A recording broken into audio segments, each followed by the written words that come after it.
ഇതെന്താ ഇങ്ങനെയൊക്കെ? നിന്റെ അച്ഛനും ഭാഗവതരായോ? ഇല്ല. എന്താ?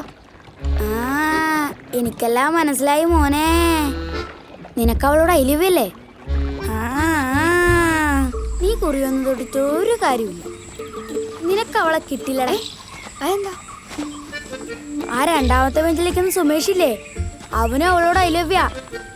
അവൾക്ക് ഉത്തരമൊക്കെ പറഞ്ഞു കൊടുക്കാറുണ്ട്. അവനൊക്കെ പഠിക്കണ കുട്ടിയല്ലേ. ഇന്ത്യയുടെ ഒന്നാം സ്വാതന്ത്ര്യ സമരം. ഒന്നാം സ്വാതന്ത്ര്യ സമരം നടന്ന വർഷം ഏതാണ് സുമേഷ്? 1857. 1857. കണ്ടോ, ഞാൻ പറഞ്ഞല്ലേ. അടുത്ത ചോദ്യം, അതിർത്തി ഗാന്ധി എന്നറിയപ്പെടുന്നത് ആര്? ഇതാരാ പറയാൻ പോകുന്നേ? ആരാണ്? എനിക്കറിയില്ല. എന്താ അവിടെ മോനെ? അറിയില്ലല്ലോ. രക്ഷപ്പെട്ടു മാഷേ. ഇവനും അറിയില്ല.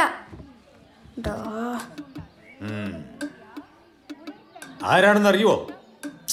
പിന്നെ എന്തിനാ ഇങ്ങോട്ട് വരുന്നേ? സുമേഷ്. ഖാൻ അബ്ദുൾ ഗഫർ ഖാൻ. മിടുക്കൻ. ഇപ്പൊ ഉറപ്പായി. ഇനി അവളെ നീ നോക്കണ്ട.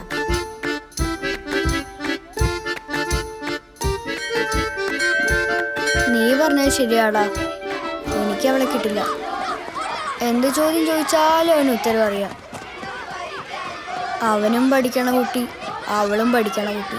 നീ കഴിഞ്ഞ ആഴ്ചത്തെ സിനിമ കണ്ടിരുന്നു? ഹിസൈന ശബ്ദമല്ലേ? ഞാൻ മുഴുവൻ കണ്ടില്ല. ഞാൻ കണ്ടു. അതില് ലാലേട്ടനും വില്ലനും നായികയോട് അയലവ്യ. നായികക്കാണ് വില്ലനോട് അയലവ്യ. പക്ഷേ ലാലേട്ടനൊരു പാട്ട് പാടിയതും നായികക്ക് ലാലേട്ടനോട് ഭയങ്കര അയലവ്യ.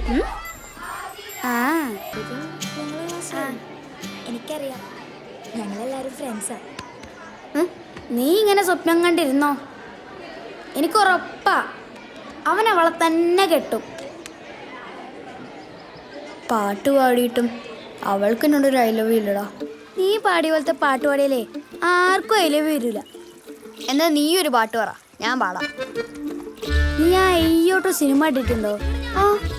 അതില് ലാലേട്ടൻ പാടിയ പോലത്തെ പാട്ട് പാടിയാലേ ഐ ലവ് വരുള്ളൂ. ഏത്? ആ മീനക്കുട്ടി ഐ ലവ് യു അങ്ങനത്തെ പാട്ടോ?